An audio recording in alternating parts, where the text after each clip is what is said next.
ಆತ್ಮೀಯ ವಿದ್ಯಾರ್ಥಿಗಳೇ, ಹಳೆ ಪಿಸಿ ಪ್ರಶ್ನೆ ಪತ್ರಿಕೆಗೂ ಹೊಸ ಪಿಸಿ ಪ್ರಶ್ನೆ ಪತ್ರಿಕೆಗೂ ಏನು ವ್ಯತ್ಯಾಸ ಇರುತ್ತೆ ಮತ್ತೆ ಅದಕ್ಕೆ ನೀವು ಹೇಗೆ ಸಿದ್ಧತೆ ಮಾಡಬೇಕು ಅಂತ ಇವತ್ತಿನ ಕ್ಲಾಸಲ್ಲಿ ಚರ್ಚೆ ಮಾಡ್ತೇನೆ. ಅದ್ರ ಜೊತೆಗೆ ಭಾರತದ ಸಂವಿಧಾನಕ್ಕೆ ಸಂಬಂಧಪಟ್ಟಂತ ಒಂದಿಷ್ಟು ಇಂಪಾರ್ಟೆಂಟ್ ಪ್ರಶ್ನೆಗಳನ್ನ ಕೂಡ ಚರ್ಚೆ ಮಾಡ್ತೇನೆ. ಫಸ್ಟ್ ಒಂದೆರಡು ಕ್ವಶನ್ ನೋಡೋಣ. ಓಕೆ, ಫಸ್ಟ್ ಕ್ವಶನ್ ನಿಮ್ ಕಣ್ಣು ಮುಂದಿದೆ ನೋಡಿ. ಏನಿದೆ, ಈ ಕೆಳಗಿನ ಹೇಳಿಕೆಗಳಲ್ಲಿ ಸಂಸತ್ತಿಗೆ ಸಂಬಂಧಿಸಿದಂತೆ ಯಾವುದು ತಪ್ಪಾಗಿದೆ? ಇದನ್ನು ಬಹಳ ಚಂದ ಗಮನಿಸಬೇಕು ನೀವು. ಯಾವುದು ತಪ್ಪಾಗಿದೆ ಅಂತ ಕೇಳಿದ್ದಾರೆ. ಆಪ್ಷನ್ ಎ, ಸಂಸತ್ತಿನ ಲೋಕಸಭೆಯನ್ನ 6 ವರ್ಷಗಳ ನಿಗದಿತ ಅವಧಿಗೆ ಆಯ್ಕೆ ಮಾಡಲಾಗುತ್ತದೆ. ರಾಜ್ಯಸಭೆ ಸಂಸತ್ತಿನ ಶಾಶ್ವತವಾದ ಸದನವಾಗಿದೆ. ಭಾರತದ ರಾಷ್ಟ್ರಪತಿ ಕಾನೂನು ರಚಿಸುವ ಪ್ರಕ್ರಿಯೆಯಲ್ಲಿ ಸಂಸತ್ತಿನ ಒಂದು ಭಾಗವಾಗಿದ್ದಾರೆ. ಲೋಕಸಭೆ ಸದಸ್ಯರನ್ನು ವಯಸ್ಕ ಸಾರ್ವತ್ರಿಕ ಮತದಾನದ ಮೂಲಕ ಆಯ್ಕೆ ಮಾಡಲಾಗುತ್ತದೆ ಅಂತಿದೆ. ಇಲ್ಲಿ ಯಾವ 3 ಸರಿ ಇದೆ, ಒಂದು ತಪ್ಪಿದೆ. ಸೊ ಯಾವ ತಪ್ಪಿದೆ ಅಂತ ನೀವು ಗೆಸ್ ಮಾಡಿದ್ರೆ ಅನ್ಕೋತೀನಿ ನಾನು. ಆಪ್ಷನ್ ಎ ತಪ್ಪಿದೆ ನೋಡಿ. ಯಾಕಂದ್ರೆ ಸಂಸತ್ತಿನ ಲೋಕಸಭೆಯನ್ನ 6 ಅಲ್ಲರಿ 5 ವರ್ಷಗಳ ನಿಗದಿತ ಅವಧಿಗೆ ಆಯ್ಕೆ ಮಾಡಲಾಗುತ್ತೆ. ಅದೇ ರಾಜ್ಯಸಭೆ ಇದೆಯಲ್ಲ, ರಾಜ್ಯಸಭಾ 6 ಇಯರ್ ಇದೆ. ರಾಜ್ಯಸಭಾ ಸದಸ್ಯನಾದ್ರೆ 6 ವರ್ಷಗಳ ಕಾಲ ಸದಸ್ಯನಾಗಿರ್ತೀರ. ಆಮೇಲೆ ರಾಜ್ಯಸಭಾ ಸಂಸತ್ತಿನ ಶಾಶ್ವತವಾದ ಸದನ, ಹೌದು. ಇದು ಒಟ್ಟ ಕೊಡ ಖಾಲಿ ಆಗಲ್ಲ ನೋಡ್ರಿ, ಕೊಡಪಾನ ಖಾಲಿ ಆಗೋದೇ ಇಲ್ಲ. ಒಂದಿಷ್ಟು ನೀರು ಚೆಲ್ತಾರೆ ಮತ್ತೆ ಹಾಕ್ತಾರೆ, ಚೆಲ್ತಾರೆ ಹಾಕ್ತಾರೆ, ಹಂಗ. ಆದ್ರೆ ಲೋಕಸಭಾ ಹಂಗಲ್ಲ, 5 ವರ್ಷಕ್ಕೊಮ್ಮೆ ಡಬ್ ಹೊಡೆಯೋದು. ಪೂರ್ತಿ ಡಬ್ ಹೊಡೆದ ಒಳಗೆ ಹುಂಚೆಹಣ್ಣು ಹಾಕಿ ನಿಂಬಿಕಾಯಿ ಹಾಕಿ ತೊಳೆದು ಮತ್ತೆ ತುಂಬೋದು. ಒಳಗೊಮ್ಮೆ ಮಧ್ಯದಲ್ಲಿ 2 ವರ್ಷ 3 ವರ್ಷಕ್ಕೆ ಬೀಳುತ್ತ ಸರ್ಕಾರ, ಅವಾಗಲೂ ಮತ್ತೆ ರಿಎಲೆಕ್ಷನ್ ಆಗ್ತಾವ. ಲೋಕಸಭಾ ಪೂರ್ತಿ ಕೊಡ ಡಬ್ ಹಾಕಿ ಮತ್ತೆ ನೀರು ತುಂಬೋದು. ಆದ್ರೆ ರಾಜ್ಯಸಭಾ ಹಂಗಲ್ಲ, ಕೊಡ ಯಾವತ್ತೂ ಖಾಲಿ ಆಗಲ್ಲ. ಸ್ವಲ್ಪ ಒಂದಿಷ್ಟು ಜನ ಹೋಗ್ತಿರ್ತಾರೆ ಮತ್ತೆ ಬರ್ತಿರ್ತಾರೆ, 6 ವರ್ಷ ಆದ್ಮೇಲೆ ಹೋಗ್ತಿರ್ತಾರೆ ಮತ್ತೆ ಬರ್ತಿರ್ತಾರೆ. ಕ್ಲಿಯರ್ ಇದೆಯಾ? ಹೀಗಾಗಿ ಅದಕ್ಕೆ ನಾವು ಶಾಶ್ವತ ಸದನ ಅಂತ ಕರಿತೀವಿ, ಪರ್ಮನೆಂಟ್ ಹೌಸ್ ಅಂತ ಕರೀತಾರೆ. ನೆಕ್ಸ್ಟ್, ಭಾರತದ ರಾಷ್ಟ್ರಪತಿ ಕಾನೂನು ರಚಿಸುವ ಪ್ರಕ್ರಿಯೆಯಲ್ಲಿ ಸಂಸತ್ತಿನ ಒಂದು ಭಾಗವಾಗಿದ್ದಾರೆ. ಹೌದು, ಸಂಸತ್ತಿನ ಒಂದು ಭಾಗ. ರಾಷ್ಟ್ರಪತಿಗಳು ಕೂಡ ಸಂಸತ್ತಿನ ಒಂದು ಭಾಗ. ಸಂಸತ್ತು ಅಂದರೆ ಏನನ್ನ ಒಳಗೊಂಡಿರುತ್ತದೆ ಅಂತ ಪ್ರಶ್ನೆ ಬರುತ್ತೆ. ಸಂಸತ್ತು ಏನನ್ನ ಒಳಗೊಂಡಿರುತ್ತೆ? ರಾಷ್ಟ್ರಪತಿಗಳನ್ನ ಒಳಗೊಂಡಿರುತ್ತೆ, ಲೋಕಸಭಾವನ್ನ ಒಳಗೊಂಡಿರುತ್ತೆ, ರಾಜ್ಯಸಭಾವನ್ನ ಒಳಗೊಂಡಿರುತ್ತೆ. ಈ ಮೂರು ಸಂಸತ್ತಿನ ಅಂಗಗಳು ಅಂತ ಕರೀತಾರೆ. ಕ್ಲಿಯರ್ ಇದೆಯಾ? ಓಕೆ. ನೆಕ್ಸ್ಟ್, ಲೋಕಸಭೆಯ ಸದಸ್ಯರನ್ನ ವಯಸ್ಕ ಸಾರ್ವತ್ರಿಕ ಮತದಾನದ ಮೂಲಕ, ಎಸ್ ಎಂಪಿ ರೀ, ನಿಮ್ ಜಿಲ್ಲೆ ಎಂಪಿ ನೆನೆಸ್ಕೋರಿ. ನಿಮ್ ಜಿಲ್ಲೆ ಎಂಪಿಗಳಿಗೆ ನೀವೇ ಓಟ್ ಹಾಕಿರ್ತಿರ್ತಾನೆ. ಸಾರ್ವತ್ರಿಕ ಮತದಾನ, ಯೂನಿವರ್ಸಲ್ ಅಡಲ್ಟ್ ಫ್ರಾಂಚೈಸ್ ಅಂತ ಕರೀತಾರೆ. ಓಕೆ. ಸೊ ಹೀಗಾಗಿ ತಪ್ಪಿರೋದು ಇದೊಂದೇ. ಕೊಟ್ಟಿರುವ ಪ್ರಶ್ನೆಗೆ ಉತ್ತರ ಇದು ಆಗತ್ತೆ. ನೆಕ್ಸ್ಟ್,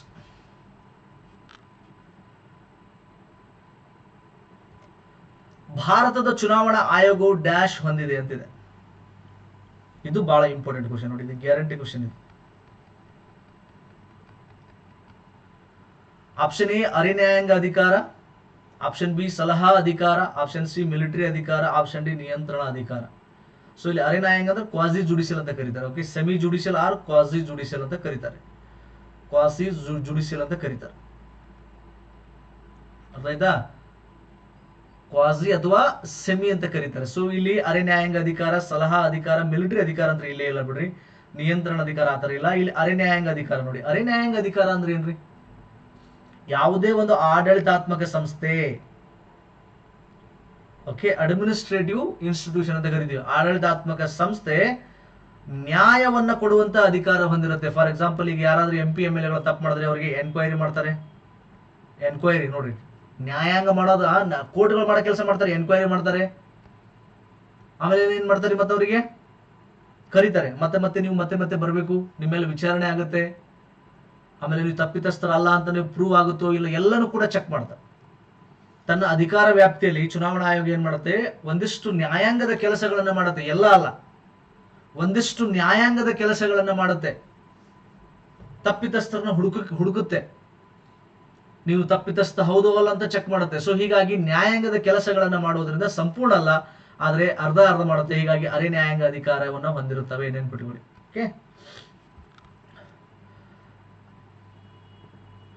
ರಾಜಕೀಯ ಪಕ್ಷಗಳು ಮತ್ತು ಅಭ್ಯರ್ಥಿಗಳಿಗೆ ನೀಡಲಾಗುವ ಮಾನ್ಯತೆಗೆ ಸಂಬಂಧಿಸಿದ ವಿವಾದಗಳನ್ನ ಬಗೆಹರಿಸಲು ಚುನಾವಣಾ ಆಯೋಗಕ್ಕೆ ಅಧಿಕಾರವಿದೆ. ಸೊ ಅದೇ ತೀರ್ಪನ್ನು ಕೊಡುವಂಥದ್ದು. ಓಕೆ, ಈಗ ಬರೋಣ. ಈಗ 2 ಕ್ವಶನ್ ಆಯ್ತಾ? ಕ್ವಶನ್ ಆದ್ಮೇಲೆ ಏನ್ ಬರುತ್ತೆ? ಈಗ ಹೊಸ ಪ್ರಶ್ನೆಗಳು, ಹೊಸ PC ಪ್ರಶ್ನೆ ಪತ್ರಿಕೆ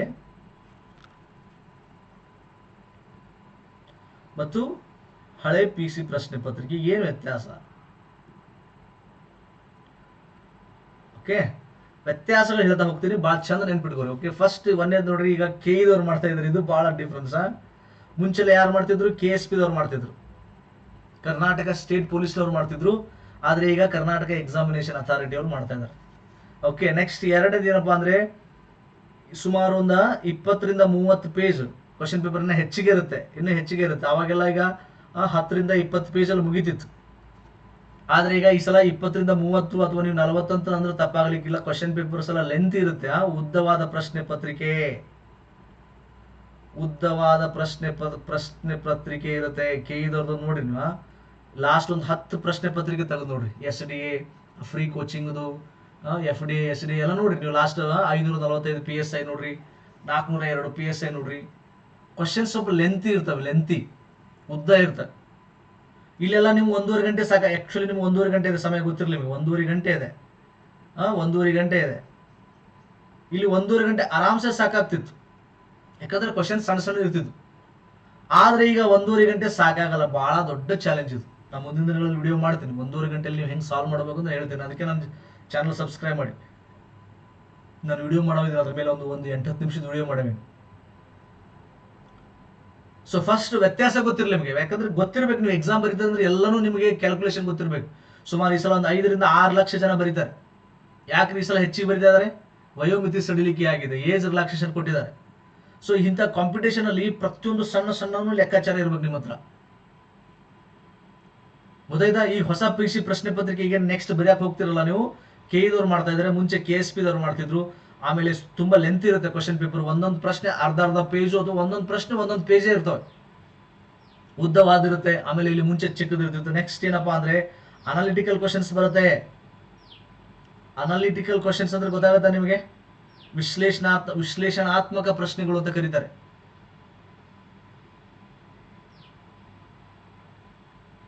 ವಿಶ್ಲೇಷಣಾತ್ಮಕ ಪ್ರಶ್ನೆಗಳು ಮುಂಚೆ ಅಲ್ಲಿ ಕಡಿಮೆ ಇತ್ತು. ಎಲ್ಲೋ ಒಂದು 4-5 ಕ್ವಶನ್ ಬರ್ತಿದ್ದು, ಈಗ ಸುಮಾರು 30 ಕ್ವಶನ್ ಬರುತ್ತೆ, 40 ಕ್ವಶನ್ ಬರ್ಬೋದು, 50 ಬರ್ಬೋದು. ಅನಾಲಿಟಿಕಲ್ ಕ್ವಶನ್ ಅಂದ್ರೆ ನೀವು ಎಷ್ಟು ಓದಿದ್ರು ನಿಮಗೆ ಕನ್ಫ್ಯೂಸ್ ಮಾಡೋದು. ಸರ್ ನಾನು ಬಹಳ ಕಷ್ಟಪಟ್ಟು ಓದಿನಿ, ಹಗಲು ರಾತ್ರಿ ಎಲ್ಲಾ ಓದಿನಂದ್ರೆ ನಿಮಗೆ ತಲೆ ಗಿರ್ ಅನ್ಬೇಕು. So that is called as analytical questions. Analytical questions ಹೆಂಗೆ ಹ್ಯಾಂಡಲ್ ಮಾಡಬೇಕು ಅಂತ ಹೇಳ್ತೀನಿ ನಾನು. ಈ ಸದ್ಯಕ್ಕೆ ಬರೀ 1 ನಿಮಿಷ 2 ನಿಮಿಷದಲ್ಲಿ ಹೇಳಕ್ಕಾಗಲ್ಲ. ಮುಂದೆ ಸೀರೀಸ್ ಆಫ್ ವಿಡಿಯೋಸ್ ಮಾಡೋದಿದೆ, ನಾನು ಸೀರೀಸ್ ಆಫ್ ವಿಡಿಯೋಸ್ ಮಾಡ್ತೀನಿ. ನಿಮ್ಮ PC ಎಕ್ಸಾಮ್ ಒಳಗಡೆ ಇನ್ನೊಂದು 10-15 ದಿನ ಒಳಗಡೆ ಎಲ್ಲ ವಿಡಿಯೋಸ್ ಬರ್ತಾವೆ. ಅರ್ಥ ಆಯ್ತಾ? ಸೊ ಆಮೇಲೆ ಈ ಲೆಂತಿ ಕ್ವಶನ್ ಪೇಪರ್ನ ಟ್ಯಾಕಲ್ ಮಾಡೋದಕ್ಕೆ, ಹ್ಯಾಂಡಲ್ ಮಾಡೋದಕ್ಕೆ ಒಂದು ರಾಮಬಾಣ ಹೇಳ್ತೀನಿ ನಿಮಗೆ. ಈ ರಾಮಬಾಣ ನೆನ್ಪಿಟ್ಕೊಂಡ್ಬಿಡಿ. ರಾಮಬಾಣ ಏನಪ್ಪಾ ಅಂದ್ರೆ ಪ್ರಾಕ್ಟೀಸ್ ಕ್ವಶನ್ ಪೇಪರ್ಸ್. ನೀವೆಲ್ಲರೂ ಟೆಸ್ಟ್ ಸೀರೀಸ್ ಬರೀರಿ. ಇಲ್ಲ ಸರ್ ನಮ್ಗೆ ಟೆಸ್ಟ್ ಸೀರೀಸ್ ಬರೆಯಕ್ಕಾಗಲ್ಲ ಅಂದ್ರೆ ಮನೆಗೆ ತಗೊಂಬರ್ರಿ. 10 ರೂಪಾಯಿ 15 ರೂಪಾಯಿ ಒಂದು ಕ್ವಶನ್ ಪೇಪರ್ ತರೋದು, ಮನೆಗೆ ಕೂತ್ ಸಾಲ್ವ್ ಮಾಡೋದು. ಟೈಮ್ ಹಚ್ಚಿ 1.5 ಗಂಟೆ ಟೈಮ್ ಹಚ್ಚಿ ಸಾಲ್ವ್ ಮಾಡೋದು, ಲಾಸ್ಟ್ ಕೀ ಆನ್ಸರ್ ನೋಡೋದು. ಸೇಮ್ ಎಕ್ಸಾಮ್ ಹಾಲಲ್ಲಿ ಯಾವ ತರ ಬರೀತಾರೆ ಹಂಗೆ. ಒಟ್ಟ ಹಿಂಗೆ ಕ್ವಶನ್ ಆನ್ಸರ್ ನೋಡೋದಿಲ್ರಿ. ನೀವು ಎಂತ ಕ್ವಶನ್ ಪೇಪರ್ ತರಬೇಕಂದ್ರೆ 100 ಪ್ರಶ್ನೆಗಳು, ಆಮೇಲೆ ಲಾಸ್ಟಿಗೆ ಕೀ ಆನ್ಸರ್ ನೋಡಂಗಿರ್ಬೇಕು. ನಾನು ಕೊಡ್ತೀನಿ, ಮುಂದಿನ ದಿನಗಳಲ್ಲಿ PDF ಕೊಡ್ತೀನಿ. ರಾಮಬಾಣ ಓದಿದ. ಸೊ ಹೆಚ್ಚು ನೀವು 1.5 ಗಂಟೆ ಒಳಗೆ ಪ್ರಾಕ್ಟೀಸ್ ಮಾಡ್ತಾ ಹೋದಾಗ ಏನಾಗುತ್ತೆ, ಆ 1.5 ಗಂಟೆಗೆ ನಿಮ್ಮ ಮೈಂಡ್ ರಿವೈರಿಂಗ್ ಆಗುತ್ತೆ. ಸೊ ರಿವೈರಿಂಗ್ ಆಗಿ ಆ 1.5 ಗಂಟೆಯಲ್ಲಿ ನೀವು ಹ್ಯಾಂಡಲ್ ಮಾಡ್ತೀರಾ ಕ್ವಶನ್ ಪೇಪರ್ಸ್. ಅರ್ಥ ಆಯ್ತಾ? ಸೊ ಈ ಒಂದು ಇವತ್ತಿನ ಟ್ರೆಂಡ್ಗೆ ಅನುಗುಣವಾಗಿರುವಂತಹ KE ಪ್ರಶ್ನೆ ಪತ್ರಿಕೆ ಬಿಡಿಸೋದಕ್ಕೆ ನೀವು ಹೆಚ್ಚು ಪ್ರಶ್ನೆ ಪತ್ರಿಕೆಗಳು ಬಿಡಿಸ್ಬೇಕು. ಸರ್ 40 ಬರಲಿ 50 ಬರಲಿ ಸ್ಕೋರ್ ನೀವು ನೋಡಿ ಎದಿ ಹೊಡಿಬೇಡ್ರಿ. ಸರ್ ಕ್ವಶನ್ ಪೇಪರ್ ಸಾಲ್ವ್ ಮಾಡಿದ್ರಿ, ಎಕ್ಸಾಮ್ ನೋಡ್ರಿ, ಇನ್ನೂ 1 ತಿಂಗಳದ ಬರೀ ನಂದು 50 ಮಾರ್ಕ್ಸ್ ಬಿದ್ದವ್ರಿ, 40 ಬಿದ್ದವ್, ಏನು ಎದಿ ಹೊಡಿಬೇಡ್ರಿ. ಅದು ಸಂಬಂಧ ಇಲ್ಲ. 1 ತಿಂಗಳ ಹಿಂದೆ ನೀವು 45 ತಗೊಳ್ಳೋರು 1 ತಿಂಗಳು ಬಿಟ್ಟು ಮುಂದೊಂದು 60-70 ತಗೊಂಡೇ ತಗೊಂತಾರೆ. ಎಕ್ಸಾಮ್ ನಾಳೆ ಅದಂದ್ರೆ ಇವತ್ತು 60-70 ಸ್ಕೋರ್ ಬಂದಿರುತ್ತೆ, 80 ಬರ್ತೈತಿ. ತಲೆ ಕೆಡಿಸ್ಕೋಬೇಡ್ರಿ. ಅರ್ಥ ಆಯ್ತಾ? ಹೆಚ್ಚು ಕ್ವಶನ್ ಪೇಪರ್ ಪ್ರಾಕ್ಟೀಸ್ ಮಾಡಬೇಕು. ಓಕೆ, ಸೊ ಇವಿಷ್ಟು ವ್ಯತ್ಯಾಸಗಳು, ಇವಿಷ್ಟು ಪ್ರಮುಖವಾದಂತಹ ವ್ಯತ್ಯಾಸಗಳು ಹೇಳಿನಿ. ಅದಕ್ಕೆ ಪರಿಹಾರಗಳು ಕೂಡ ಮುಂದಿನ ದಿನಗಳಲ್ಲಿ ನಂದೇ ಯೂಟ್ಯೂಬ್ ಚಾನಲ್ ಅಲ್ಲಿ ನಾನು ವಿಡಿಯೋಗಳು ಮಾಡ್ತಾ ಹೋಗ್ತೀನಿ. ಯಾಕಂದ್ರೆ ಏನೇನು ಮಾಡ್ತೀನಿ, 1.5 ಗಂಟೆಲಿ ಹೆಂಗ್ ಸಾಲ್ವ್ ಮಾಡಬೇಕು ಕ್ವಶನ್ ಪೇಪರ್, ವಿಶ್ಲೇಷಣಾತ್ಮಕ ಪ್ರಶ್ನೆಗಳನ್ನ ಹೆಂಗ್ ಟ್ಯಾಕಲ್ ಮಾಡಬೇಕು, ಆಮೇಲೆ ಹೇಳಿಕೆಯ ಪ್ರಶ್ನೆಗಳು ಬರುತ್ತೆ, ಅದನ್ನ ಎಷ್ಟು ಸರಳವಾಗಿ ಹೊಡೆದು ಹಾಕಬೇಕು ಆಪ್ಷನ್ಗಳನ್ನ, ಅದನ್ನು ತೋರಿಸ್ತೀನಿ ನಿಮಗೆ. ಆಮೇಲೆ ಪ್ರಾಕ್ಟೀಸ್ ಮಾಡೋದಕ್ಕೆ ನಾನು ಕ್ವಶನ್ ಪೇಪರ್ಸ್ ಕೂಡ ಮುಂದಿನ ದಿನಗಳಲ್ಲಿ ಕೊಡ್ತೀನಿ. ಅದಕ್ಕೆಲ್ಲ ವಿಡಿಯೋಗಳು ನಾನು ಮಾಡ್ತಾ ಹೋಗ್ತಿರ್ತೀನಿ, ಡೋಂಟ್ ವರಿ. ಓಕೆ, ಸೊ ಇದಿಷ್ಟು ವ್ಯತ್ಯಾಸಗಳು ತಿಳ್ಕೊಂಡಿರೋ ಅಂತ ಭಾವಿಸ್ತೇನೆ. ನೆಕ್ಸ್ಟ್ 3ನೇ ಪ್ರಶ್ನೆಗೆ ಹೋಗೋಣ. ಸಂವಿಧಾನದ 3ನೇ ಪ್ರಶ್ನೆಗೆ ಹೋಗೋಣ. 2005ರಲ್ಲಿ 2ನೇ ಆಡಳಿತ ಸುಧಾರಣಾ ಆಯೋಗದ ಮುಖ್ಯಸ್ಥರು ಯಾರಾಗಿದ್ದರು ಅಂತಿದೆ. ಅಡ್ಮಿನಿಸ್ಟ್ರೇಟಿವ್ ರಿಫಾರ್ಮ್ ಕಮಿಷನ್ ಅಂತ ಮಾಡಿದ್ರು. ಇಲ್ಲಿವರೆಗೂ ಅಡ್ಮಿನಿಸ್ಟ್ರೇಟಿವ್ ರಿಫಾರ್ಮ್ ಕಮಿಷನ್ ಅಂದ್ರೆ ಹೆಂಗ್ ಗೊತ್ತಾರೆ? ಅಡ್ಮಿನಿಸ್ಟ್ರೇಟಿವ್ ರಿಫಾರ್ಮ್ ಅಂದ್ರೆ ಏನ್ರಿ? ಆಡಳಿತ ಸುಧಾರಣೆ ಅಂದ್ರೆ ಏನ್ ಗೊತ್ತಾ? ದಿನೇ ದಿನೇ ಭಾರತದ ಜನಸಂಖ್ಯೆ ಸಿಕ್ಕಾಪಟ್ಟೆ ಹೆಚ್ಚಾಗ್ತಿದೆ. ಜನರಿಗೆ ಆಡಳಿತ ಜನಸ್ನೇಹಿ ಆಗ್ಬೇಕು. ಫಾರ್ ಎಕ್ಸಾಂಪಲ್ ನೋಡ್ರಿ, ಇನ್ಕಮ್ ಕಾಸ್ಟ್ ಮುಂಚೆ ನೀವು ತಹಸೀಲ್ದಾರ್ ಆಫೀಸ್ಗೆ ಕ್ಯೂ ಹಚ್ಚಬೇಕಾಗಿತ್ತು, ಈಗ ಆನ್ಲೈನ್ ಸಿಗುತ್ತೆ. ಆನ್ಲೈನ್ ಮಾಡಿರಲ್ರಿಗೆಲ್ಲ.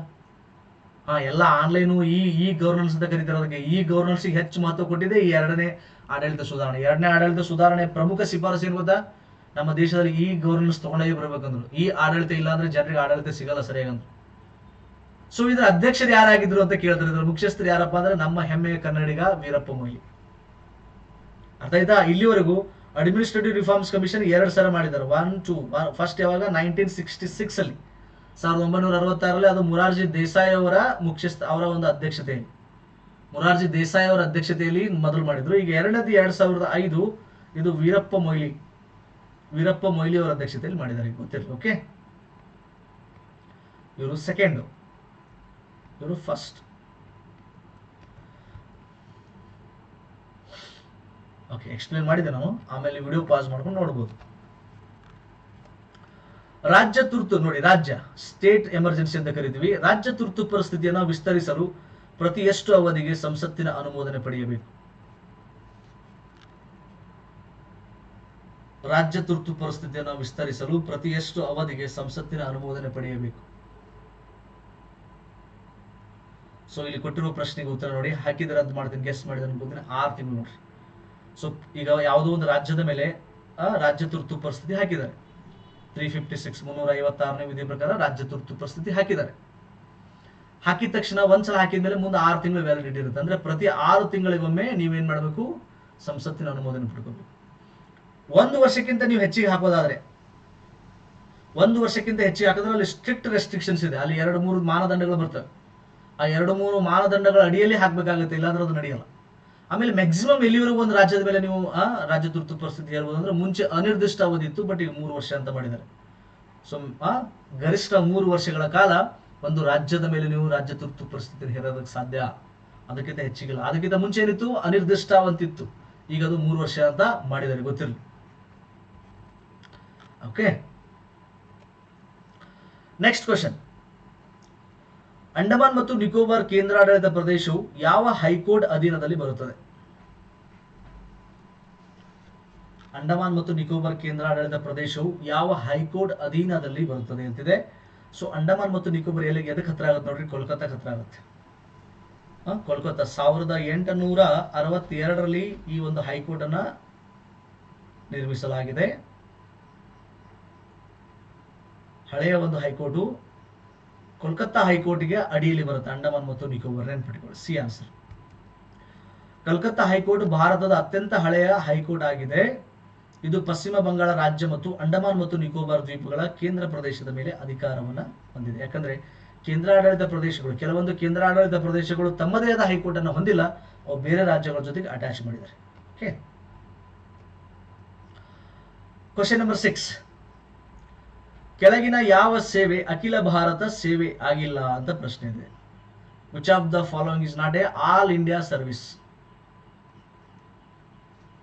ಆಲ್ ಇಂಡಿಯಾ ಸರ್ವಿಸ್ ಅಲ್ಲ ಅಂತ ಕೇಳಿದ್ರೆ ನೋಡಿ, ನಮ್ಮ ದೇಶದಲ್ಲಿ 3 ಆಲ್ ಇಂಡಿಯಾ ಸರ್ವಿಸ್ ಇದೆ. ಆಲ್ ಇಂಡಿಯಾ ಸರ್ವಿಸ್ 3 ಇದೆ. ಒಂದನೇದು IAS, ಎರಡನೇದು IPS, ಮೂರನೇದು ಇಂಡಿಯನ್ ಫಾರೆಸ್ಟ್ ಸರ್ವಿಸ್, IFOS ಅಂತ ಕರಿತೀವಿ, ಇಂಡಿಯನ್ ಫಾರೆಸ್ಟ್ ಸರ್ವಿಸ್. ಇವು 3 ಮಾತ್ರ ಆಲ್ ಇಂಡಿಯಾ ಸರ್ವಿಸ್. ಬಿಟ್ಟು ಎಲ್ಲ ಉಳಿದೆಲ್ಲ ಕೇಂದ್ರದ ಆಡಳಿತದಲ್ಲಿ ಬರುತ್ತೆ. ಕೇಂದ್ರ ಸರ್ವಿಸ್ ಅಂತ ಬರುತ್ತೆ, ಸೆಂಟ್ರಲ್ ಸರ್ವಿಸ್ ಅಂತ ಬರುತ್ತೆ. ಹೀಗಾಗಿ ಇಲ್ಲಿ ವಿದೇಶಾಂಗ ಸೇವೆ ಏನಿದೆಯಲ್ಲ, ಇದು ಅಖಿಲ ಭಾರತ ಸೇವೆ ಅಲ್ಲ, ಸೇವೆ ಆಗಿಲ್ಲ. ಭಾರತೀಯ ವಿದೇಶಾಂಗ ಸೇವೆ, ಇಂಡಿಯನ್ ಫಾರಿನ್ ಸರ್ವಿಸ್ ಅಂತ ಕರೀತಾರೆ, IFS. ಈಗ ಜಯಶಂಕರ್ ಇಲ್ರಿ, ಜಯಶಂಕರ್ ನಮ್ಮ ವಿದೇಶಾಂಗ ಮಂತ್ರಿ, ಅವ್ರ ಮುಂಚೆ IFS ಅಧಿಕಾರಿ, ಇಂಡಿಯನ್ ಫಾರಿನ್ ಸರ್ವಿಸ್ ಆಗಿ ಅಧಿಕಾರಿಯಾಗಿ, ಮುಂದೆ ಈ ಒಂದು ವಿದೇಶಾಂಗ ಮಂತ್ರಾಲಯದ ಕಾರ್ಯದರ್ಶಿಯಾಗಿ, ಈಗ ವಿದೇಶಾಂಗ ಮಂತ್ರಾಲಯದ ಮಂತ್ರಿಯಾಗಿ ಸೇವೆ ಸಲ್ಲಿಸ್ತಾ ಇದ್ದಾರೆ. ಓಕೆ, ಸಂವಿಧಾನದ 312ನೇ ವಿಧಿ ಪ್ರಕಾರ IAS, IPS ಮತ್ತು IFS ಅಂದ್ರೆ ಫಾರೆಸ್ಟ್ ಸರ್ವಿಸ್ ಅಖಿಲ ಭಾರತ ಸೇವೆಗಳು ಭಾರತದ 3 ಪ್ರತಿಷ್ಠಿತ ನಾಗರಿಕ ಸೇವೆಗಳನ್ನು ಒಳಗೊಂಡಿದೆ ಮತ್ತು ಅವು ಭಾರತೀಯ ಆಡಳಿತ ಸೇವೆ, ಭಾರತೀಯ ಪೊಲೀಸ್ ಸೇವೆ ಮತ್ತು ಭಾರತೀಯ ಅರಣ್ಯ ಸೇವೆ. ಬಿಟ್ಟು ಉಳಿದಿದೆಲ್ಲ ಕೇಂದ್ರ ಸೇವೆಯಲ್ಲಿ ಬರುತ್ತೆ, ಸೆಂಟ್ರಲ್ ಸರ್ವಿಸ್ ಅಲ್ಲಿ ಬರುತ್ತೆ. ಈ ಕೆಳಗಿನ ಯಾವ ಕ್ಷೇತ್ರದ ಪ್ರತಿನಿಧಿಗಳು ರಾಜ್ಯ ವಿಧಾನ ಪರಿಷತ್ತುಗಳಿಗೆ ಅರ್ಹರಾಗಿದ್ದಾರೆ? MLC. ನೋಡೋಣ, ಗೆಸ್ ಮಾಡಿ ನೋಡೋಣ, ಟ್ರೈ ಮಾಡ್ರಿ, ಆನ್ಸರ್ ಹಾಕೋದಕ್ಕೆ ಟ್ರೈ ಮಾಡ್ರಿ.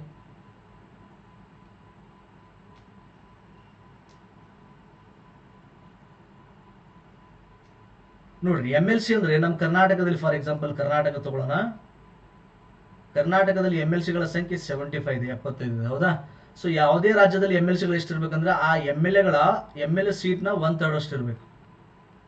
224 ಇದೆ ನಮ್ಮ ಕರ್ನಾಟಕದಲ್ಲಿ, 1/3 ತೆಗೆದ್ರೆ ಅಪ್ರಾಕ್ಸಿಮೇಟ್ಲಿ 75 ಆಗುತ್ತೆ ಅಂತ ಅಂದಾಜು, ಹತ್ತಿರ 75. ಸೊ ಈ 75 ಜನ ಸದಸ್ಯರನ್ನ ಹೇಗೆ ಆಯ್ಕೆ ಮಾಡ್ತಾರೆ ಅಂದ್ರೆ, ಶಿಕ್ಷಕರ ಮತಕ್ಷೇತ್ರದಿಂದ ಆಯ್ಕೆ ಮಾಡ್ತಾರೆ, ನಿಮ್ಗೆ ಗೊತ್ತಿದೆ. ಪದವೀಧರ ಮತಕ್ಷೇತ್ರದಿಂದ ಆಯ್ಕೆ ಮಾಡ್ತಾರೆ, ನೀವು ಪದವೀಧರದ್ದು ನೋಡಿರಿ, ನೀವು ಮಾಡ್ಕೊಂಡಿರ್ತೀರಿ ವೋಟರ್ ಐಡಿ. ಸ್ಥಳೀಯ ಸಂಸ್ಥೆಗಳಿಂದ ಕೂಡ ಆಯ್ಕೆ ಮಾಡ್ತಾರೆ. ಆಮೇಲೆ ವಿಧಾನಸಭೆಯಿಂದ ಚುನಾಯಿತ ಮತ್ತು ಒಂದಿಷ್ಟು ನಾಮಕರಣನೂ ಮಾಡ್ತಾರೆ. ಕ್ಲಿಯರ್ ಇದೆ? ಸೊ ಮಾನ್ಯ ನೋಡಿ, ನಮ್ಮ ರಾಜ್ಯದಲ್ಲಿ ವಿಧಾನಸಭೆಯಿಂದ ಚುನಾಯಿತ ಇದು ಎಷ್ಟು ಗದ್ದಲ ಆಯ್ತಾ, ಬಿಜೆಪಿ ಮತ್ತು JDS ಪಕ್ಷಗಳಿಂದ ಅಡ್ಡ ಮತದಾನ ಆಗಿದೆ. ಅಂದ್ರೆ ಬೇರೆ ಪಕ್ಷಕ್ಕೆ, ಕಾಂಗ್ರೆಸ್ ಪಕ್ಷಕ್ಕೆ ಓಟ್ ಹಾಕಿದ್ದಾರೆ. ಇದು ಗೊತ್ತಿದೆ, ನಿಮ್ ನ್ಯೂಸ್ ಅಲ್ಲಿ ದಿನ ನೋಡ್ತಾ ಇತ್ತು. ಎಂತ ಇನ್ಸಲ್ಟ್ ಇದು! ಒಂದು ಪಕ್ಷದ ಮೇಲೆ ನಿಮಗೆ ಹಿಡಿತಾನೆ ಇಲ್ಲ ಅಂದ್ರೆ ಮತ್ತೆ ಯಾರ ಮೇಲೆ ಹಿಡಿತಾ ಇದೆ? ಬಿಜೆಪಿ ಅಧ್ಯಕ್ಷರು ಮತ್ತು JDS ಅಧ್ಯಕ್ಷರು ಇದನ್ನ ಆತ್ಮಾವಲೋಕನ ಮಾಡ್ಕೋಬೇಕು. ನಿಮ್ಮ ಪಕ್ಷದ MLAಗಳು ನಿಮ್ಮ ಕೈಯಲ್ಲಿಲ್ಲ ಅಂದ್ರೆ ಏನಿದೆ ನಿಮ್ಮ ಕೈಯಿಲ್ಲ? ಏನಿದೆ ರೀ? ಮಣ್ಣಿದೆಯಾ? ಒಂದು ಮೂರು ಹಾದಿ ಮಣ್ಣೈತೆ. ತಕ್ಷಣವೇ ಈ ಸ್ಥಾನಕ್ಕೆ ಯಾರು ಅಧ್ಯಕ್ಷರಿದ್ದಾರೆ ನೋಡ್ರಿ, ಯಾರು ಅಧ್ಯಕ್ಷರಿದ್ದಾರೆ ಅವ್ರು ರಾಜೀನಾಮೆ ಕೊಡ್ಬೇಕಿತ್ತು. ಇದು ಬಹಳ ದೊಡ್ಡ ಸಂಗತಿ, ಇದು ಗೊತ್ತಿರಲಿ ನಿಮಗೆ, ಇನ್ಸಲ್ಟ್ ಇದು. ಮತದಾನ ಗುಪ್ತವಾಗಿ ನಡೆಯುತ್ತೆ, ಯಾರ ಇಲಾಖೆ ಗೊತ್ತಾಗಲ್ಲ. ಆದ್ರೆ ಒಂದು ಪಕ್ಷವಾಗಿದ್ಕೊಂಡು ಒಂದು ದೊಡ್ಡ ಮಟ್ಟದ, ಜಗತ್ತಿನಲ್ಲಿ ಅತ್ಯಂತ ದೊಡ್ಡ ಪಕ್ಷ ಅಂತ ಹೇಳ್ಕೊಳುತ್ತೆ ಬಿಜೆಪಿ. ಜಗತ್ತಿನಲ್ಲಿ ಅತ್ಯಂತ ದೊಡ್ಡ ಪಕ್ಷ ಅಂತ ಇಟ್ಕೊಂಡು ಅಷ್ಟೊಂದು ನಮ್ದ ಲೀಡರ್ಶಿಪ್ ಹಂಗಿದೆ ಹಿಂಗಿದೆ ಅಂತ ಹೇಳ್ಕೊಂಡವರು ಇದೆ. ಅಫ್ಕೋರ್ಸ್ ಇದೆ, ಸೆಂಟ್ರಲ್ ಗೌರ್ಮೆಂಟ್ ಅಷ್ಟು ಬಹಳ ಪವರ್ಫುಲ್ ಇದೆ, ನರೇಂದ್ರ ಮೋದಿ ಲೀಡರ್ಶಿಪ್ ಬಹಳ ಪವರ್ಫುಲ್ ಇದೆ. ಕರ್ನಾಟಕದಲ್ಲಿ ಏನಿದೆ, ಒಂದು ವಿರೋಧ ಪಕ್ಷದಲ್ಲಿ ಇರೋದಕ್ಕೂ ಲಾಯಕ್ಕಿಲ್ಲ ಕರ್ನಾಟಕದ ಬಿಜೆಪಿ ಹೆಂಗಿದೆ. ನಾವು ನೋಡಿದ್ವಿ, ಬಹಳ ನೋಡಿದ್ವಿ.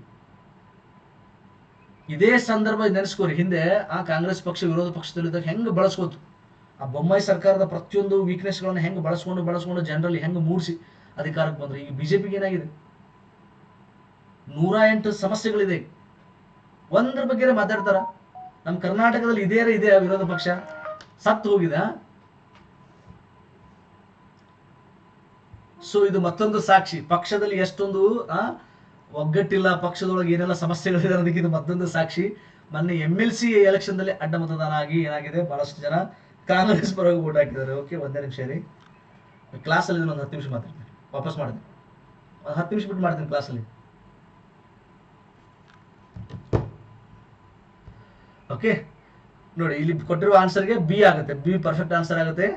ಶಿಕ್ಷಕ, ಪದವೀಧರ, ಸ್ಥಳೀಯ ಸಂಸ್ಥೆ, ವಿಧಾನಸಭೆಯಿಂದ ಚುನಾಯಿತ ಮತ್ತು ನಾಮಕರಣ ಅಂತ ಆಗುತ್ತೆ. ರಾಜ್ಯ ವಿಧಾನ ಪರಿಷತ್ತಿನ ಗಾತ್ರವು ರಾಜ್ಯ ವಿಧಾನಸಭಾ ಸದಸ್ಯತ್ವದ 1/3 ಭಾಗಕ್ಕಿಂತ ಹೆಚ್ಚಿರಬಾರದು. ಅದಾಗೂ ಇದರ ಗಾತ್ರ 40 ಸದಸ್ಯರಿಗಿಂತ ಕಡಿಮೆ ಇರಬಾರದು. ಗರಿಷ್ಠ 1/3 ಆಫ್ MLA ಸೀಟ್ಸ್. MLA ಸೀಟ್ಗೆ 1/3 ಇರಬೇಕು, ಮತ್ತೆ ಕನಿಷ್ಠ 40 ಇರಬೇಕು. ಗೊತ್ತಿರಲಿದ್ರ ನಿಮ್ ನಾಳೆ ಕ್ವಶನ್ ಬರ್ಬೋದು ಎಕ್ಸಾಮ್ ಅಲ್ಲಿ. ಕನಿಷ್ಠ 40, ಗರಿಷ್ಠ 1/3 ಆಫ್ MLA ಸೀಟ್ಸ್. ಓಕೆ, ಸಂವಿಧಾನದ 108ನೇ ತಿದ್ದುಪಡಿ ನೋಡಿ, ವಿಧಿಯಲ್ಲ ತಿದ್ದುಪಡಿ. ಇವನು ಬಹಳ ಚಂದ ಗಮನಿಸ್ಬೇಕು ನೀವು, ನಾನು ಪದೇ ಹೇಳ್ತಾ ಇದ್ದೀನಿ. ಎಕ್ಸಾಮ್ ಹಾಲಲ್ಲಿ ಏನೇನೋ ತಿಳ್ಕೊಂಡ್ಬಿಡ್ತೀರಾ. ತಿದ್ದುಪಡಿ ಮಸೂದೆ ಯಾವುದಕ್ಕೆ ಸಂಬಂಧಿಸಿದೆ ಅಂದ್ರೆ, ಯಾವ್ದಕ್ಕೆ ಸಂಬಂಧಪಟ್ಟಿದ್ರೆ ಇತ್ತೀಚೆಗೆ 108ನೇದು ವುಮೆನ್ ರಿಸರ್ವೇಶನ್, ಮಹಿಳಾ ಮೀಸಲಾತಿಗೆ ಸಂಬಂಧಪಟ್ಟಿದೆ. ಕಾನೂನು ಆಗಲು ಲೋಕಸಭೆ ಅಂಗೀಕಾರವಾಗಬೇಕಾಗಿದೆ, ಇನ್ನು ಕಾನೂನಾಗಿಲ್ಲ, ಅದು ಮತ್ತೆ ಮೊನ್ನೆ ವಿಫಲವಾಗಿದೆ ಅದು. ಓಕೆ, ಕೆಳಗಿನವುಗಳಲ್ಲಿ ಯಾವುದು ಸಂವಿಧಾನದ ಭಾಗ 4A ಭಾಗದ ಅಡಿಯಲ್ಲಿ ಮೂಲಭೂತ ಕರ್ತವ್ಯವಲ್ಲ ಅಂತಿದೆ. ಮೂಲಭೂತ ಕರ್ತವ್ಯ ಅಲ್ಲ ಅಂತಿದೆ. ಸಮಯಕ್ಕೆ ಸರಿಯಾಗಿ ತೆರಿಗೆ ಪಾವತಿಸುವುದು, ರಾಷ್ಟ್ರಧ್ವಜವನ್ನು ಗೌರವಿಸುವುದು, ಪರಿಸರವನ್ನು ರಕ್ಷಿಸುವುದು, ವೈಜ್ಞಾನಿಕ ಮನೋಭಾವವನ್ನು ಬೆಳೆಸುವುದು. ಸೊ ಇಲ್ಲಿ ಕೊಟ್ಟಿರುವ ಪ್ರಶ್ನೆಗೆ ಉತ್ತರ ನೋಡಿ, ಸರಿಯಾಗಿ ತೆರಿಗೆ ಪಾವತಿಸುವುದಿಲ್ಲ, ಇದು ಸಂವಿಧಾನದ ಭಾಗದ ಅಡಿಯಲ್ಲಿ ಮೂಲಭೂತ ಕರ್ತವ್ಯವಲ್ಲ, ಮೂಲಭೂತ ಕರ್ತವ್ಯ ಅಲ್ಲ. ಸಹಕಾರಿ ಸಂಘಗಳನ್ನ ರಚಿಸುವ ಹಕ್ಕುಗಳನ್ನ ಕೆಳಗಿನ ಯಾವುದರಲ್ಲಿ ಉಲ್ಲೇಖಿಸಲಾಗಿದೆ ಅಂತ. ಸೊ ಯಾವುದೇ ಒಬ್ಬ ವ್ಯಕ್ತಿ ಕನಿಷ್ಠ 10 ಜನ ಸದಸ್ಯರನ್ನ ಒಳಗೊಂಡಿರ್ಬೇಕು. ಸಹಕಾರಿ ಸಂಘ ಅಂದ ತಕ್ಷಣ ಸರ್ ನಾನು ನನ್ನ ದೋಸ್ತ್ ಇಬ್ರು ಹೋಗಿ ಸಹಕಾರಿ ಇಲಾಖೆ ಹೋಗ್ತೀವಿ. ಸಹಕಾರಿ ಇಲಾಖೆಗಳು ಇರ್ತಾರೆ ನೋಡಿ, ಎಲ್ಲ ಕಡೆ ಇರ್ತಾರೆ. ಸಹಕಾರ ಮಂತ್ರಿ ಇಲಾಖೆಗಳು ಇರ್ತಾರೆ. ನಾನು ನನ್ನ ದೋಸ್ತ್ ಇಬ್ರು ಹೆಗಲ ಮೇಲೆ ಕೈಯಾಗಿ ಹೋದೇವ್ರಿ ಸರ್, ನಾವು ಸಹಕಾರಿ ಸಂಘ ಮಾಡ್ತೀವಿ, ನಮ್ಗೆ ಒಂದು ಅವಕಾಶ, ನಮ್ಗೆ ರಿಜಿಸ್ಟ್ರೇಷನ್ ಮಾಡ್ಕೊಡ್ರಿ ಅಂದ್ರೆ ಮಾಡ್ಕೊಳ್ಳಿಲ್ರಿ. ಯಾಕಂದ್ರೆ 1904ರಲ್ಲಿ ಮೊದಲ ಬಾರಿಗೆ ಏನ್ ಬರುತ್ತೆ, ಸಹಕಾರ ಕಾಯ್ದೆ ಬರುತ್ತೆ. ಮುಂದೆ 1911ರಲ್ಲಿ ಏನ್ ಮಾಡ್ತಾರೆ, ಒಂದು ನಿಯಮ ಮಾಡ್ತಾರೆ. ಏನಪ್ಪಾ ಅಂದ್ರೆ ಸಹಕಾರ ಸಂಘ ರಚಿಸಲು ಕನಿಷ್ಠ 10 ಜನ ಸದಸ್ಯರು ಇರ್ಬೇಕಂತಿದೆ. ಗರಿಷ್ಠ ಲಕ್ಷ್ಯ ಇರ್ರಿ, ಗರಿಷ್ಠ ಎಷ್ಟಾದ್ರೂ ಇರ್ರಿ, ಕನಿಷ್ಠ 10 ಜನ ಇರ್ಬೇಕಂತಿದೆ. ಆ ನಿಯಮಗಳನ್ನು ನೀವು ಪಾಲಿಸಿದ್ದೇ ಆದಲ್ಲಿ ನಿಮಗೆ ಸಹಕಾರ ಸಂಘಗಳನ್ನು ರಚಿಸಿಕೊಡುವ ಕೆಲಸ ಜವಾಬ್ದಾರಿ ಸರ್ಕಾರದ, ನೆನ್ಪಿಟ್ಕೊಳ್ಳಿ. ಓಕೆ. ಸೊ ಇಲ್ಲಿ ಸಂವಿಧಾನದ 19ನೇ ವಿಧಿಯಲ್ಲಿ ಮೂಲಭೂತ ಹಕ್ಕು ಅಂತ ಪರಿಗಣಿಸಲಾಗಿದೆ. ಸಹಕಾರಿ ಸಂಘಗಳನ್ನು ರಚಿಸಿಕೊಳ್ಳುವುದು ನಮ್ಮ ಮೂಲಭೂತ ಹಕ್ಕು ಅಂತ ಹೇಳಲಾಗುತ್ತೆ. ಓಕೆ, ನೀವು ನೋಡಬಹುದು, ಇದನ್ನು ಓದಬಹುದು. ನೇಮಕಗೊಳ್ಳುವ ಸಮಯದಲ್ಲಿ ಭಾರತದ ಪ್ರಧಾನಿಯು ಲೋಕಸಭೆ ಸದಸ್ಯನಾಗಿರತಕ್ಕದ್ದು, ನಿವೃತ್ತ ಸರ್ಕಾರ ನೌಕರನಾಗಿರಬೇಕು, ರಾಜ್ಯಸಭೆ ಸದಸ್ಯನಾಗಿರಬೇಕು, ಸಂಸತ್ತಿನ ಸದನಗಳಲ್ಲೊಂದರ ಸದಸ್ಯನಾಗಿರುವ ಅಗತ್ಯವಿಲ್ಲ. 6 ತಿಂಗಳೊಳಗೆ ಯಾವುದಾದ್ರೂ ಒಂದು ಸದನದ ಸದಸ್ಯನಾಗಬೇಕು ಅಥವಾ ಸಂಸತ್ತಿನ ಸದಸ್ಯನಾಗಿರಬಹುದು ಅಂತಿದೆ. So D answer. ನೋಡಿ, ನಿಮ್ನು ಹೋಗಿ ಪ್ರೈಮ್ ಮಿನಿಸ್ಟರ್ ಮಾಡಬಹುದು. ಕನಿಷ್ಠ ನಿಮಗೆ 25 ವರ್ಷ ಆಗಿರಬೇಕು. ಓಕೆ, ಭಾರತೀಯ ಪ್ರಜೆನಾಗಿರ್ಬೇಕು. ನಿಮ್ಮನ್ನು ಡೈರೆಕ್ಟ್ ಪ್ರೈಮ್ ಮಿನಿಸ್ಟರ್ ಮಾಡಬಹುದು. ಸರ್, ನಾನು ಲೋಕಸಭಾ ಸದಸ್ಯನೂ ಅಲ್ಲ, ರಾಜ್ಯಸಭಾ ಸದಸ್ಯನೂ ಅಲ್ಲ. ಎಸ್, ಆದ್ರೂ ಮಾಡಬಹುದು. ಮುಂದೆ 6 ತಿಂಗಳ ಒಳಗಾಗಿ ನಿಮ್ಮನ್ನ ಯಾವುದಾದ್ರೂ ಒಂದು ಸಂಸತ್ತಿನ ಯಾವುದಾದ್ರೂ ಒಂದು ಸದನದ ಸದಸ್ಯ ಮಾಡಬೇಕು. ಲೋಕಸಭೆ ಅಂತಾನೆ ಏನಿಲ್ಲ, ರಾಜ್ಯಸಭಾ ಆಗ್ಬೋದು. ಮನಮೋಹನ್ ಸಿಂಗ್ ರಾಜ್ಯಸಭಾ ಸದಸ್ಯರು, ಗೊತ್ತಾಯ್ತಾ? ಮೋದಿ ಲೋಕಸಭಾ ಸದಸ್ಯರು, ಅರ್ಥಾಯ್ತಾ? ಸೊ ಹೀಗಾಗಿ ಡಿ ಆನ್ಸರ್. ಸಂಸತ್ತಿನ ಕಾರ್ಯಕಲಾಪಗಳನ್ನು ನಡೆಸಿಕೊಂಡು ಹೋಗುವುದಕ್ಕೆ ನಿಗದಿತವಾದ ಕೋರಂ ನೋಡ್ರಿ. ಕೋರಂ ಅಂದ್ರೆ ಕನಿಷ್ಠ ಇಷ್ಟು ಜನ ಇರ್ಬೇಕಂತ. ಈಗ 100 ಜನ ಸ್ಟ್ರೆಂತ್ ಇದೆ ಕ್ಲಾಸ್ ಅಲ್ಲಿ, 100 ಜನರಲ್ಲಿ ಕನಿಷ್ಠ ಇಷ್ಟು ಜನ ಇದ್ರೆ ಕ್ಲಾಸ್ ತೋತಿನಪ್ಪ, ಇಲ್ಲಾಂದ್ರೆ ತೊಳಲ್ಲ, ನಮ್ಮ ತೊಳಕ್ ಮನಸ್ಸೇ ಬರಲ್ಲ ಅಂತ ಹಂಗ. ಕನಿಷ್ಠ 10 ಜನರು ಇರಬೇಕು ಅಂತ ನಾನು ಅಂತೀನಿ. ಹಾಗೇನೆ 1/10 ಸೇಮ್. 10 ಅಂದ್ರೆ 10% ಅಂತ ಅರ್ಥ. 10% ಅಂದ್ರೆ ಒಂದೇ, 1/10 ಅಂದ್ರೆ ಒಂದೇ. ಕ್ಲಿಯರ್ ಇದೆಯಾ? ಸೊ ಲೋಕಸಭಾ ಸದಸ್ಯರ ಸಂಖ್ಯೆ ಎಷ್ಟಿದೆ ಗೊತ್ತಿದೆ ನಿಮಗೆ? 545. ಅದರಲ್ಲಿ ಕನಿಷ್ಠ 1/10 ಇರಬೇಕು. ಅಂದ್ರೆ ಕಾರ್ಯಕಲಾಪಗಳು ಸದನಗಳು ನಡೆಯುತ್ತಿಲ್ಲ, ಅದು ನಡೆಯಲ್ಲ. ರಾಜ್ಯಸಭಾ 225 ಇದೆ, ಅಲ್ಲಿ ಕೂಡ ಅದರ 1/10 ಆಗ್ಬೇಕು. 25 ಜನ ಸದಸ್ಯರು ಇರಬೇಕು ಕನಿಷ್ಠ. ಅಲ್ಲಿ 55 ಜನ ಇರಬೇಕು ಲೋಕಸಭೆಯಲ್ಲಿ ಕನಿಷ್ಠ. ಇಲ್ಲಿ 25 ಜನ ಇರಬೇಕಾಗುತ್ತೆ. ಓಕೆ, 22 ಜನ ಇರಬೇಕಾಗುತ್ತೆ. ಓಕೆ, ಎಷ್ಟಿದೆ ರಾಜ್ಯಸಭಾ ಸದಸ್ಯರು? ಎಷ್ಟಿದೆ? 250 ಇದೆಯಲ್ಲ. ಓಕೆ,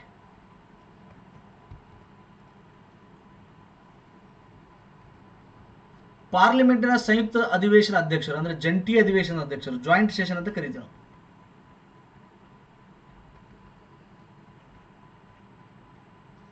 ಪಾರ್ಲಿಮೆಂಟಿನ ಸಂಯುಕ್ತ ಅಧಿವೇಶನದ ಅಧ್ಯಕ್ಷರು ಯಾರು ಅಂತಿದೆ ನೋಡಿ. ರಾಷ್ಟ್ರಾಧ್ಯಕ್ಷರು, ರಾಷ್ಟ್ರದ ಉಪಾಧ್ಯಕ್ಷರು, ಲೋಕಸಭಾ ಸಭಾಪತಿಯವರು, ಲೋಕಸಭಾ ಸಭಾಪತಿಯವರು ಮತ್ತು ಉಪಸಭಾಪತಿಗಳ ಸರದಿಯ ಮೇರೆಗೆ ಅಂತಿದೆ. ಇದು ಬರಲ್ಲ, ಇದು ಬರಲ್ಲ, ಇದು ಬರಲ್ಲ. ಲೋಕಸಭಾ ಸ್ಪೀಕರ್ ನೋಡ್ರಿ.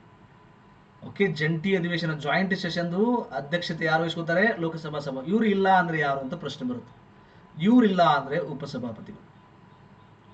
ಇಬ್ರು ಇಲ್ಲ ಸರ್, ಇಬ್ರು ಹೋಗ್ಬಿಟ್ಟಾರೆ ಹೆಗಲ ಮೇಲೆ ಕೈ ಹಾಕೊಂಡು ಹಿಮಾಲಯಕ್ಕೆ ಹೋಗ್ಬಿಟ್ಟಾರೆ ಸರ್. ಇಬ್ರು ಇಲ್ಲ, ಯಾಕೋ ಸ್ವಲ್ಪ ಬೋರ್ ಆಗೈತಿ, ಡಿಪ್ರೆಷನ್ಗೆ ಹೋಗ್ಯಾರ, ಸ್ವಲ್ಪ ಫ್ರೆಶ್ ಏರ್ ತಗೋಬೇಕಂತೇಳಿ ಹಿಮಾಲಯಕ್ಕೆ ಹೋಗ್ಯಾರ ಸರ್ ಇಬ್ರು ಅಂದಾಗ, ಆ ಟೈಮಲ್ಲಿ ರಾಜ್ಯಸಭೆಯ ಸಭಾಪತಿ, ಚೇರ್ಮನ್ ಅಂತ ಕರೀತಾರೆ, ಸಭಾಪತಿ ಬರ್ತಾರೇನ್ರಿ ಇಲ್ಲಿ? ನೋ, ರಾಜ್ಯಸಭೆ ಉಪಸಭಾಪತಿ. ಇದು ಬಹಳ ಮಜಾ ಇದೆ. ರಾಜ್ಯಸಭೆಯ ಚೇರ್ಮನ್ ಅದರ ನಮ್ಮ ದೇಶದ ಉಪರಾಷ್ಟ್ರಪತಿಗಳು, ನಮ್ಮ ದೇಶದ ಉಪರಾಷ್ಟ್ರಪತಿಗಳು ರಾಜ್ಯಸಭೆಯ ಸಭಾಪತಿಗಳು. ಅವರು ಯಾವುದೇ ಕಾರಣಕ್ಕೂ ಈ ಒಂದು ಜಂಟಿ ಅಧಿವೇಶನದ ಅಧ್ಯಕ್ಷತೆಯನ್ನು ವಹಿಸಿಕೊಳ್ಳುವುದಿಲ್ಲ. ಇದು ನೆನ್ಪಿಟ್ಕೊಳ್ಳಿ, ಇದು ಬಹಳ ಸಲ ಕ್ವಶನ್ ಬಂದಿದೆ, IAS ಕ್ವಶನ್ ಇದು. ಸೊ ಲೋಕಸಭಾ ಸ್ಪೀಕರ್ ಅವ್ರಿಲ್ಲ ಅಂದ್ರೆ ಉಪ ಸ್ಪೀಕರ್, ಅವರಿಬ್ರು ಇಲ್ಲ ಅಂದ್ರೆ ರಾಜ್ಯಸಭೆಯ ಡೆಪ್ಯೂಟಿ ಸ್ಪೀಕರ್. ಅರ್ಥ ಆಯ್ತಾ? ರಾಜ್ಯಸಭೆಯ ಉಪಸಭಾಧ್ಯಕ್ಷರು ಬರ್ತಾರೆ, ಅಲ್ಲಿ ಸಭಾಪತಿಗಳು ಬರಲ್ಲ. ಆದ್ರೆ ನಮ್ಮ ದೇಶದ ಉಪರಾಷ್ಟ್ರಪತಿಗಳೇ ರಾಜ್ಯಸಭಾ ಸಭಾಧಿಪತಿಗಳು. ಅವ್ರು ಯಾವುದೇ ಕಾರಣಕ್ಕೂ ಜಾಯಿಂಟ್ ಸೆಷನ್ದು ಅಧಿವೇಶನದ ಅಧ್ಯಕ್ಷತೆ ವಹಿಸಿಕೊಳ್ಳಲ್ಲ. ಭಾರತೀಯ ಸಂವಿಧಾನದ ಈ ಕೆಳಗಿನ ಯಾವ ವಿಧಿಯಲ್ಲಿ ರಾಷ್ಟ್ರಪತಿ ದೋಷಾರೋಪಣೆ ಬಗ್ಗೆ ಪ್ರಕ್ರಿಯೆ ತಿಳಿಸಲಾಗಿದೆ? ಅಂದ್ರೆ ರಾಷ್ಟ್ರಪತಿಗಳನ್ನ ಕಿತ್ತೊಗೆಯುವಕ್ಕೆ ಸಂಬಂಧಪಟ್ಟಂತ ವಿಧಿ ಯಾವುದಂತಿದೆ? 713, 61, 74, 18. ಇಲ್ಲಿ 61 ನೋಡ್ರಿ. 61ನೇ ವಿಧಿ ರಾಷ್ಟ್ರಪತಿಗಳ ಇಂಪೀಚ್ಮೆಂಟ್, ಮಹಾಭಿಯೋಗಕ್ಕೆ ಸಂಬಂಧಪಟ್ಟಿದೆ. 213 ಏನ್ರಿ?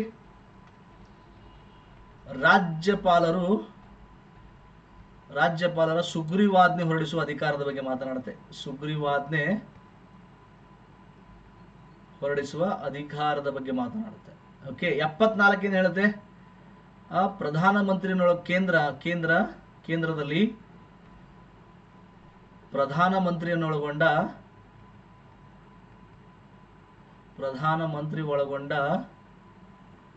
ಮಂತ್ರಿ ಮಂಡಲ ಇರಬೇಕು ಅಂತ ಹೇಳುತ್ತೆ. ಮಂತ್ರಿ ಮಂಡಲದ ಬಗ್ಗೆ ಹೇಳುತ್ತೆ. 74. 18ನೇ ವಿಧಿ ಹೇಳುತ್ತೆ ಬಿರುದುಗಳ ರದ್ದತಿ ಅಂತ ಹೇಳುತ್ತೆ. ಬಿರುದುಗಳ ರದ್ದತಿ, ಅಬಾಲಿಷನ್ ಆಫ್ ಟೈಟಲ್ಸ್. ರಾಜಾದಿರಾಜ, ಮಹಾರಾಜ, ಪೋತರಾಜ ಹಿಂಗೆಲ್ಲ ಹೆಸರು ಇಡುವುದಿಲ್ಲ. ರಾವ್ ಬಹದ್ದೂರ್, ಕಿಸಬಯ್ಯ ಏನೇನು ಹೆಸರು ಇಡುತ್ತಿದ್ರಲ್ಲ ಅವೆಲ್ಲ ಪ್ರಜಾ ಪ್ರಭುತ್ವ ರಾಷ್ಟ್ರದಲ್ಲಿ ಅವೆಲ್ಲ ಏನು ತೋರಿಸುತ್ತೆ? ಅಸಮಾನತೆ ತೋರಿಸುತ್ತೆ. ಬಿರುದುಗಳ ರದ್ದತಿ ಮಾಡಬೇಕು ಅಂತ ಹೇಳುತ್ತೆ 18ನೇ ವಿಧಿ. ಕ್ಲಿಯರ್ ಇದೆಯಾ? ಎಲ್ಲ ವಿಧಿಗಳ ಬಗ್ಗೆ ಎಕ್ಸ್ಪ್ಲೇನ್ ಮಾಡಿ. ಇವು ಅಷ್ಟು ನೆನ್ಪಿಟ್ಕೋರಿ. These 4 articles are very very important as per as the exams are concern. Okay, 4 ವಿಧಿಗಳು ತುಂಬಾ ಇಂಪಾರ್ಟೆಂಟ್. ಬರ್ದಿಟ್ಕೋರಿ ಒಂದು ಕಡೆ. ಎಕ್ಸ್ಪ್ಲೇನ್ ಮಾಡಿ ನಾನು. ಭಾರತದ ಉಪರಾಷ್ಟ್ರಪತಿಯಾಗಲು ಕೆಳಗಿನ ಯಾವ ಅರ್ಹತೆ ಅವಶ್ಯಕವಲ್ಲ? ಅವಶ್ಯಕವಲ್ಲ. ಇದನ್ನ ಸರಿಯಾಗಿ ಗಮನಿಸಬೇಕು. ಭಾರತದ ಪ್ರಜೆಯಾಗಿರಬೇಕು, 35 ವರ್ಷ ಪ್ರಾಯ ಆಗಿರಬೇಕು, ರಾಜ್ಯಸಭೆಯ ಸದಸ್ಯರಾಗಲು ಬೇಕಾದ ಅರ್ಹತೆ ಹೊಂದಿರಬೇಕು. ಪ್ರಸ್ತುತ ರಾಜ್ಯಸಭೆ ನೋಡಿ, ಪ್ರಸ್ತುತ ರಾಜ್ಯಸಭೆ ಸದಸ್ಯನಾಗಿರ್ಬೇಕಂತೇನಿಲ್ಲ. ನಿಮಗೂ ಕೂಡ ನಿಮ್ದು 35 ವರ್ಷ ಆಗಿತ್ತಂದ್ರೆ, if you are above 35 years, 35 ವರ್ಷದ ಮೇಲೆ ಇದ್ರೆ, ಭಾರತೀಯ ಪ್ರಜೆನಾಗಿದ್ರೆ ನಿಮ್ನು ಕೂಡ ಈಗ ಒಯ್ದು ರಾಷ್ಟ್ರಪತಿ ಮಾಡಬಹುದು, ಉಪರಾಷ್ಟ್ರಪತಿ ಮಾಡಬಹುದು. ನೀವು ರಾಜ್ಯಸಭೆ ಸದಸ್ಯನಾಗಿರಲೇಬೇಕಂತೇನಿಲ್ಲ. ಇನ್ ಕೇಸ್ ಆಗಿದ್ರು ಕೂಡ ತೆಗಿತಾರೆ ನಿಮ್ನ, ರಾಜೀನಾಮೆ ಕೊಟ್ಟು ಬರಬೇಕು. ಲೋಕಸಭಾ ಅಥವಾ ರಾಜ್ಯಸಭಾ ಸದಸ್ಯರಾಗಿದ್ರೆ ರಾಜೀನಾಮೆ ಕೊಟ್ಟು ನೀವು ಎಲೆಕ್ಷನ್ ನಿಂತಿರ್ಬೇಕು. ಅರ್ಥ ಆಯ್ತಾ? ಸೊ ಇಲ್ಲಿ ಡಿ ಆನ್ಸರ್. ಐ ಹೋಪ್ ಎಲ್ಲ ಕ್ವಶನ್ಸ್ ಆಗಿದೆ ಅನ್ಕೋತೀನಿ. ಒಂದು ಲೈಕ್ ಮಾಡಿ ವಿಡಿಯೋನ, ಆಮೇಲೆ ಸಬ್ಸ್ಕ್ರೈಬ್ ಮಾಡ್ಕೊಳ್ಳಿ. ನೀವು ಯಾರು ಸಬ್ಸ್ಕ್ರೈಬ್ ಮಾಡಿಲ್ಲ, ಮತ್ತೆ ಮುಂದಿನ ವಿಡಿಯೋದಲ್ಲಿ ಭೇಟಿ. ಥ್ಯಾಂಕ್ ಯು, ಧನ್ಯವಾದಗಳು.